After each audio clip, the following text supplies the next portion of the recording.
इस बीच पुणे में भी लव जिहाद का एक मामला सामने आया है। बताया जा रहा है कि 4 साल पहले एक लड़की लापता हो गई थी।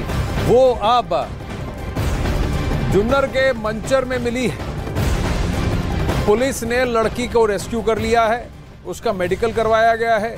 इस मामले में आरोपी लड़के को गिरफ्तार कर लिया गया है। पुलिस का कहना है कि इस केस में आरोपी पर पॉक्सो एक्ट लगाया गया है, साथ में रेप की धारा भी जोड़ी गई है।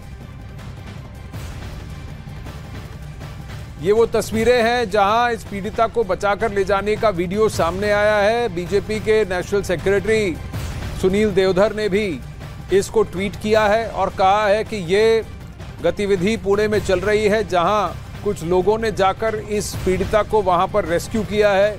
एक मुस्लिम लड़का है, गुंडा है, उसने इसको जबरन 4 साल से अपने घर में कैद किया हुआ था और इससे देह व्यापार भी जबरन करा रहा था। ये आरोप लगा है।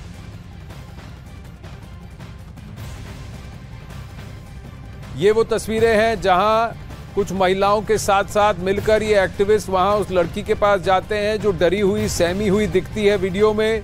फिर धीरे धीरे उसको संभाल कर, समझाकर उसको लेकर जाते हैं। बड़े बड़े वहां महिलाएं दिख रही हैं जो उसको आश्वासन दे रही हैं कि तुम्हारे साथ कुछ नहीं होगा, हम तुम्हें यहाँ से बचाने के लिए आए हैं।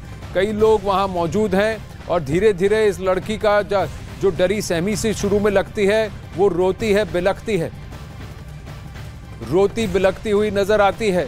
कई सारे लोग वहां एक साथ अंदर घुसे, उस घर के अंदर घुसे और वहां इस पीड़िता को बचा लिया।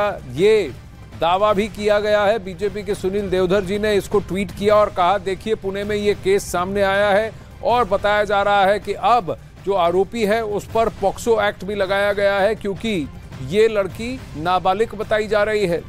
और ये भी सामने आया है किस्सा कि पिछले 4 साल से इसको कैद कर रखा गया है।